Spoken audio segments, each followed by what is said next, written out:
Good afternoon. I'm Joseph Kopser with another interesting conversation of Catalyst Talks. I'm joined today by Margaret Newman, who is undoubtedly an expert in urban and transportation planning, and we are in for a real treat for the next 20, 30 minutes.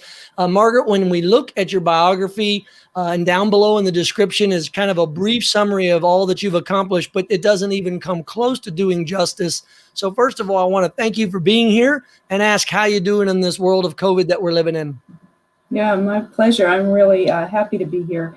I've, as everyone, gotten used to conversations via Zoom, and I've just been running around this afternoon. It's been snowing where I am, which has been a huge shock. So, snowing. Yeah, it's the sort of tail end of the hurricane. What is it? Zeta, the Z hurricane. Yeah, that's come up north and snowing. So it's kind of a little startling. And I won't tell you that today in Austin, Texas, as I look out the window, it's in the 60s, blue sky. Yeah, and I was golfing yesterday. So, okay. Well, I was sailing on Tuesday. So everywhere we live, we do our own version of what's that's great. Right. Well, so there's so much to jump into. More Urban, which is your next venture, is basically a great manifestation of taking all this lifetime of experience. But what I want to do really over the next 20, 30 minutes is give people a sense of kind of where you are now, but in that kind of weave into it how you got to now. And I think our viewers will find it fascinating, your role as chief of staff in the Department of Transportation in the Bloomberg administration in New York, your role in really overseeing the renovation of Times Square, which for myself and my daughters, when we used to go to places, that was easily one of our favorite places in New York when we would visit. So take it where you want. Where are you today? Kind of give a brief overview. We'll discuss that for a minute, and then we'll kind of go into how you got to now for those that are aspiring to do something similar. Sure. So I think it is, I think, helpful to go back a little bit, because when I worked at DOT, that was my sort of first foray into government and also large-scale projects. I had worked on sort of smaller, more detailed kind of architectural design projects, sort of object design. And so I kind of cut my teeth on some pretty large infrastructure projects around transportation and, Times Square, and working with a huge team. And once I got a taste of that and felt like, oh, I really can contribute, I really felt like these are projects that kind of change the way we live and they really had an effect on a lot of people. Once I did that sort of set a course for the last, 15 years of work. So I kind of look for projects that have that kind of potential to impact our communities, our the way we live, by, the built environment, which I've been arguing probably for, 15, 20 years that people aren't well enough informed about where they live and how they can affect it, and what it means to be kind of in the physical world. So I look for things in that range to do. Well, let's pause on that moment, because I love this expression, the built environment. I just recently participated in the American Segmental Bridge Institute's annual conference, and Jerry Bookwalter, who you may know from the American Society of Civil Engineers, talked about how the American Society for Engineers sees the future of the built environment, how we really have a chance to build an ecosystem around it. So what have you seen as a city as old as New York and as important as it is, as it's evolved? How should people think about the built environment from your perspective? So I'll talk with something really simple, which it wasn't a simple project, but one of the things we did during the Bloomberg years was to implement City Bike, so the first bike share system for New York. And so one of the things that a lot of people probably didn't think about, not only were there not bike lanes, but if you're driving a bike, and if you're a cyclist, you know this, the condition of the road that you ride on is hugely important. And New York City roads, or you mean like weather? Yeah, like potholes, like pavement, like, if there are, historic paving blocks, like how do you ride on that stuff? Are there places where, there's no continuous lanes, but mostly the condition of the actual pavement, which is part of the infrastructure. How do you get across a bridge that doesn't have an area set aside for it? So making all those kind of continuous connected pathways, but also what's the physical condition of the road? You know, it's New York roads, as you said, are, you know, they're hundreds, some of them are probably well over 100 years old. I go back to New Amsterdam. That's right. And, you know, if you, Broadway, which goes through Times Square, which, you know, we talked initially, Times Square changing to a pedestrian route, was, if you, there's a book called Mannahatta, which documents, it was a Native American trail that went across Manhattan. And so it's, these paths have history to them, and some of them aren't in very good shape for some of the uses that we want to put on them. So in order to bicycle on them, and now we're talking, you know, electric scooters. I'm looking at a project now with bringing e-scooters to New York City as on a pilot basis. There's safety issues. There's lots of investment issues that hopefully will. And the bridge engineers, you know, there are 700 bridges in New York City, believe it or not, and some of them you know, and some of them you don't. But how those bridge engineers have an amazing sort of a challenge in keeping them, you know, running and operating.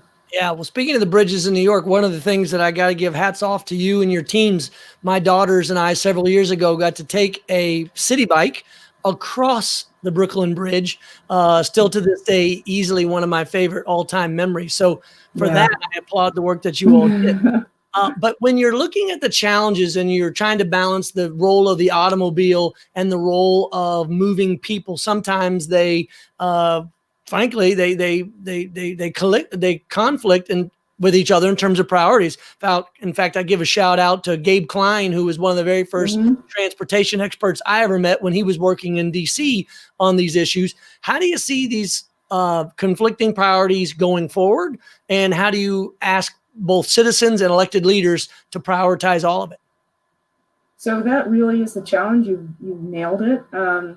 And there are so many kind of competing interests, and convincing people who own cars, who feel that they're entitled to park their cars all day long on the street for free, and then you've got all these other uses, and you have new challenges. I mean, some of the things that have developed in the city, and just since I've left city government, but have worked on as a private consultant, freight and logistics, Amazon. I mean, if you look at what the impact of that on city streets and what you need to do for delivery of goods. And can I interrupt there real quick? Because that's fascinating. We did a discussion earlier in Catalyst Talks about the future of drone delivery. In large built environments, especially cities, do you see a role for aerial drone delivery? What's that look like for you? You know, I'm pretty skeptical about that. I know there's been, that's out there for me with sort of automated vehicles, and thinking that that kind of technology is going to solve a problem for us. I'm not totally convinced. I could be totally wrong, but I just don't see these things sort of flying through the air in dense urban environments, and there just seems like so many challenges. I didn't but interrupt, but you brought up another challenge a second ago when you talked about parking and free parking. It's one of the most fascinating pieces I ever read years ago when I was getting into Ride Scout, that cities are not properly pricing on-street parking, and that's leading to second and third order effects everywhere. How do you come down on that? So I think you're absolutely right, and I think that we just one of the things I worked on when this last spring, right before we went on pause, was for Jersey City. We did a parking study for them because they were looking at how to price parking, and where it should be free, how would they charge for it. We did this also with DOT, where New York City, where metered, once you have the capability of managing this with technology and remotely, you can change the price of parking. You don't have a fixed meter that you kind of plug quarters into all day long. So parking shouldn't be free. I mean, the thing that is so interesting about, if you just look at the history of how money is raised for transportation, is the gas tax paid for all of the, the roads in the United States. I mean, that was a huge source of revenue. So as the price of gas is, and the taxes haven't gone up in years, so that money is not coming in. And so Right. parking is a huge source of revenue potentially. And it's a big fight to do that, but cities are, doing that. So let's go back to when I interrupted you about drones or delivery packages. Let's talk about delivery vehicles. Amazon, UPS. I mean, Amazon just posted their earnings this morning, and whether it's COVID or the future, people have learned to order online, and that delivery requires a van of some kind today. Right. What is the solution? What is the solution? So I think, they've been trying, they have these distribution centers that are outside of cities, and then they have their mini distribution centers right now, as near as I can tell, consist of corner parking near like a place that isn't very occupied, and they unload all the stuff on the street and proceed to deliver from there. I think they're not paying their way. I mean, I really think that part of this is a governance issue. It's a policy issue. They should be paying. And when you say they should be paying, ultimately what you're saying is we should be paying, because that cost is just going to get passed along to the consumer. Yeah. I mean, it's so cheap and it's so easy. Like, I feel guilty every time I order something. It's like, and oh, good, Margaret. It's not just me; it's you as well that feels guilty when you get. I got a new cord for my microphone. It was $9, and it got delivered by itself. Right.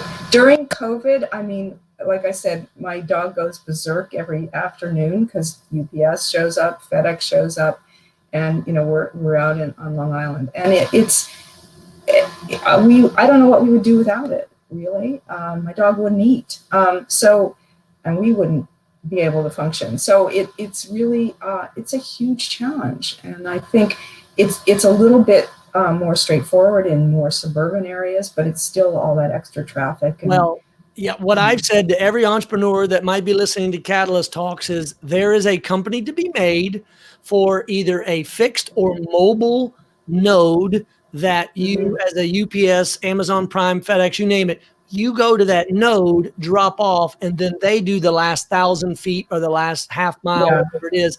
And they do it, imagine this, once a day. I'm not so impatient that I got to have 5 deliveries to my house. Like you, I have a dog that does go berserk every time they come to the door. Yeah. So maybe we can talk about some of the kennels. One of the things that we talked about and continue to talk about in terms of projects that I've worked on over the last few years is to mandate distribution centers within neighborhoods. But you have to do that by zoning. Most of the property's privately owned. How do you incentivize somebody to make a distribution center? Could that be a profitable use of all this empty real estate that we have? And it may be that some of those empty storefronts turn into, rather than retail, they turn into places that we distribute, their nodes that get deliveries, and then you go from there with, either e-delivery carts or something that is, walkable distance. So I think there has to be a change there. Yeah. Well, so speaking of change, let's go back to a conversation you and I are having in the green room before we went live, which is the notion of how do cities and urban areas where people live densely, how do they react to pandemic? And in this particular case, it's been really 100 years plus since the United States has had to worry about this. But we were talking about how Da Vinci in the 1490s was thinking about redesigning Florence and Milan because of their experiences with the plague. So what do you see happening near term, or what might be some of the lasting long-term changes to dense cities due to the threat of pandemics of the future? Yeah. Well, I think one of the interesting things about working on projects during, the sort of early COVID stages is the first thought was, okay, we have to redesign the city so everything's got 6-foot clearances and, all of these things that are pandemic related. But the other thing, and you realize that that's not practical, nor is it really our long-term goal, but all of the issues that some of which we were just talking about, and it has to do with, equity of transportation, equity of, sort of technology. all of these things were exacerbated and sped up by this this situation. So it's not like we didn't know these things were happening. So I think that the planning, it's accelerated some changes that were already underway. I think that the repurposing of streets and sidewalks is, you can see that when you walk around New York, and there's always outdoor restaurants. Now they have restaurants with outdoor heaters. Those were never allowed. It would have taken, you know, the Department of Buildings or whoever is authorizing that about, you know, 20 years before they would do that. And here it's happened in a matter of months. You know, that's pretty cool. History has done that. I mean, it was after, I think it was cholera in London in the 1800s that they realized, my goodness, cholera is spread by all of this filth around us. Let's create sewers to be able to move that away from people. So, I guess that is one of the silver linings out of all this. So we're already 15 minutes into this conversation. So with just a few minutes left, when you look to people that are new to this industry of urban mobility, transportation planning, and they're thinking about big cities versus smaller cities, or maybe staying local and wherever they came from in a smaller town or area, what changes do you think, whether they be permanent or long-term, might they expect in how people are thinking about their own living? We read stories, for instance, of people moving out of big cities and then finding smaller, more rural areas to live. Short-term trend or long-term trend, in your opinion? I think it's short-term. I think people are going to get, particularly if you've been in an urban environment for many years, or you like that, even not super dense cities, but you like the contact with people, which I think, you know, that sort of interaction. I think people are going to get tired. They're already tired. They're just like, oh my God, I'm looking at the winter and thinking, you know, this is looking kind of rough. Not seeing people. And, you know, I think, I will say though, there's going to be a reevaluation of commuting, a workplace. I personally have enjoyed not commuting as much. Oh, and, UPS must be there. I heard your dog. I know. Something's coming up the street. So yeah, I think people have learned, and that's another very quick change. You know, you can work remotely and you can do it effectively, and you can actually get things done. And communications can happen. As the only means of communication, I don't think so. Exactly. Well, my heart goes out to our friends, that our viewers that live in northern latitudes during the winter portions of this COVID impact, because I mean, even in a non-COVID era, when Amy and I were living at West Point, it would get dark at about 4 or 5 in the afternoon, starting in middle of September, October. It would stay cold. We were in our homes, and we wouldn't see our neighbors again until springtime. And that was when we could move around. I can't imagine what it would be like now.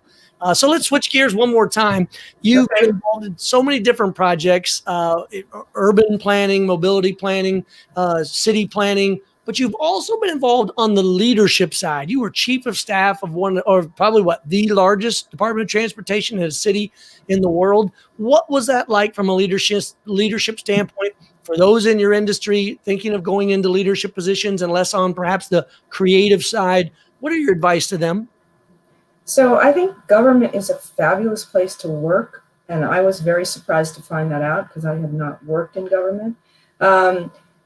But I also think it's totally, the fun part of it is totally dependent on great leadership. And without that, and we've certainly seen that very clearly over the last few years, without really great leadership, you can't do anything. And so I think one of the things about, regardless of what you think about some of the Bloomberg policies, and I think honestly that he did some amazing things for the city, he knew how to sort of let people go, hire really great people. And then Jeanette Sadik-Khan, who was my boss. It should be a great shout out there.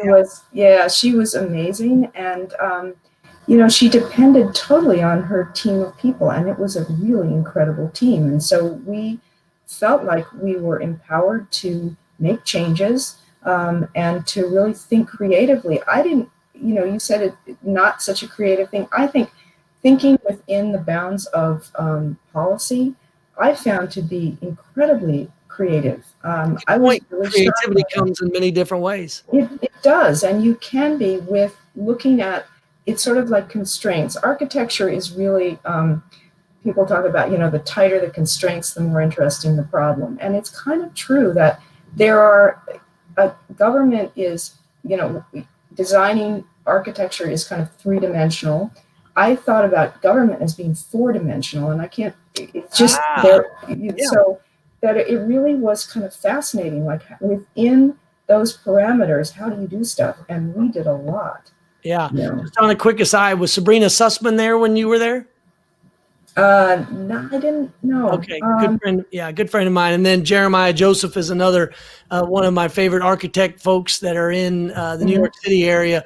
And I just think, personally for me, the New York City region, as old as it is, going back to the days of New Amsterdam, is a fascinating discussion in what I call modern archaeology, if you will, or modern forensic archaeology, how you can go down through the subway systems and just see the centuries, if you will, of history. I just absolutely love that. So we're already at the 20-minute mark. So what did I not cover that you think is important for people that are in your industry, that are thinking about how to get involved in any aspect of the parts of your career that you've enjoyed? So one thing I'll mention, just because it's kind of top of mind, because I've been working with some people lately at the Urban Design Forum, which is one of the nonprofits. Do you know if they're on LinkedIn by chance? I'll ask Nora behind. I'm pretty sure they are. Okay, and Dan McPhee is the executive director, and Jamie Von Klemper from KPF is the current board president. And there are a number of design-related advocacy groups in New York that will probably be really struggling during this period, but who have really contributed. They're people that they're part of the community engagement process, which is part of building in the public realm. And I found, I had a short period of time where I ran one of the older advocacy groups, the Municipal Art Society, which is an urban design and planning, even though it says the title is art.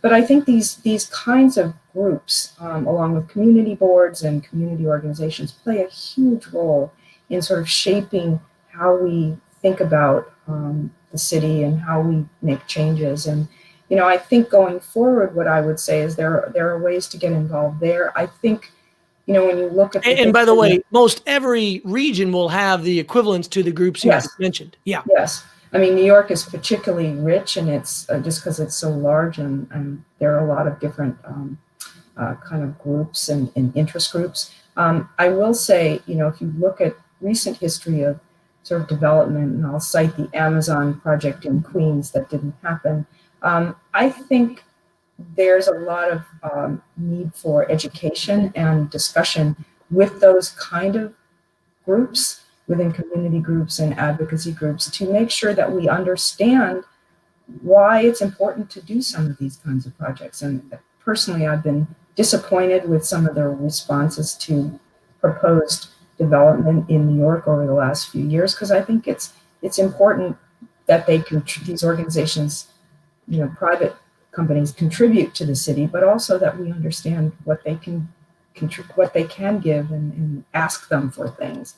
Right. So what I'm hearing you saying is, for people that want to get involved, they don't necessarily have to start in a particular company yet, but it's serving in these nonprofits or volunteering their time, serving on commissions, even I would say community boards and attending these. All right. So last question, I love asking anybody associated with urban or mobility planning, which is, how do you deal with the NIMBYs, or how do you deal with the YIMBYs? Not in my backyard, or yes, in my backyard.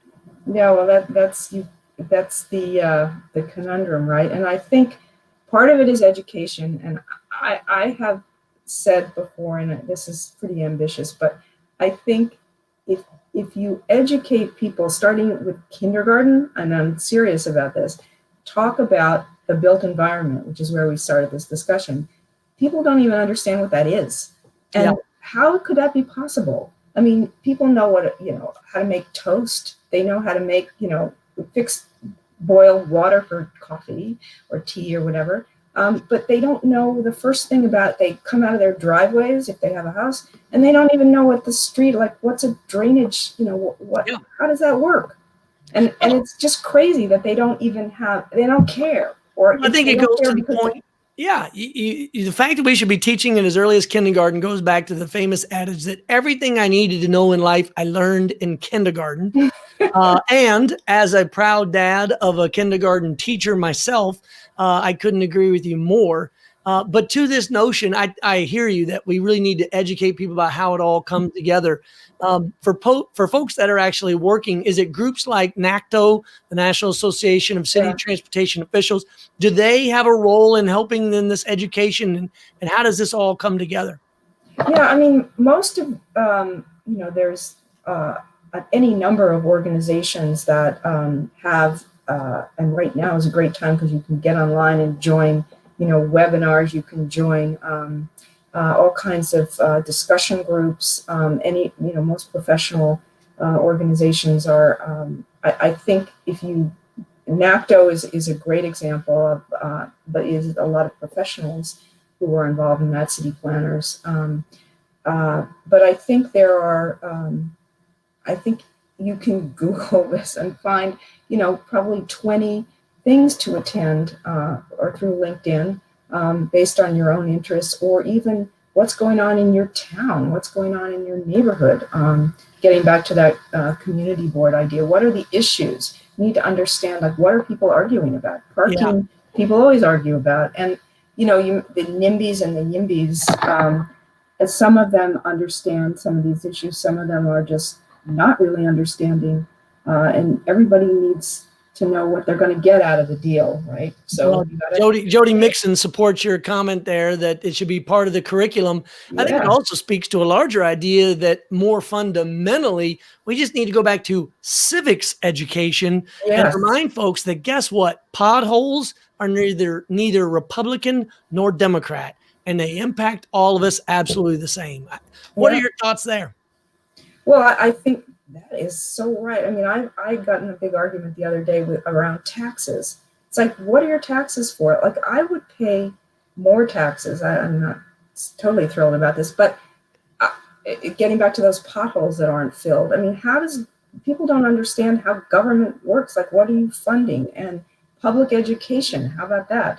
I think that these are things that we want, and the notion that, and if you understand civics, you don't want less government. You want more. You want them to spend your money better. Yeah, it's my money. It's my street. It's my park. What that sounds like is, I go back to my politics as delivered by Jon Stewart's view of government, which is we just want smart government. That's what we want. We don't mind paying taxes. We want them applied appropriately in a way that goes for good things like fixing potholes and building our schools and building those bridges, which I appreciate you bringing up bridges and the 700 bridges. We gave a shout out to the American Segmental Bridge Institute to see what they can do to help with those 700. All right, so take us home here. We want to finish up at 30 minutes. That's only 2 minutes left. What do you want the listeners or the viewers to take away that perhaps I haven't mentioned? I know I asked you that a second ago, but I got so excited with what you said, I interrupted you and didn't get to let you finish. Well, I'm going to, you mentioned Gabe Klein earlier, and he's got a company called CityFi, so he's been advising people on smart cities, and that kind of a term has been troubling to me because I think technology has a place. We're still struggling with how to incorporate that, sort of safely and, maintain our privacy and all of that. I think that there is a huge role for, there's a lot of tech firms that are working on really interesting things. I think there's an opportunity here, and there's an intersection for policy and government and technology to make things work a whole lot better. And I personally, it's not my area of expertise, although I have some knowledge of some of the pieces, but I think there's opportunity there, and it shouldn't be an adversarial one. I think it's such a value to our culture and our society, and I think there's got to be a way that we can, ability to make changes so fast in technology, and it's so slow in the kind of built environment. We're still building things the way they did in Roman times, and I'm not exaggerating here. So can we figure out a way to do it better? Yeah. Well, what a nice note to end on, of thinking of ways we can build things better going forward. Well, Margaret, thank you for being a part of Catalyst Talks this afternoon on a Friday afternoon.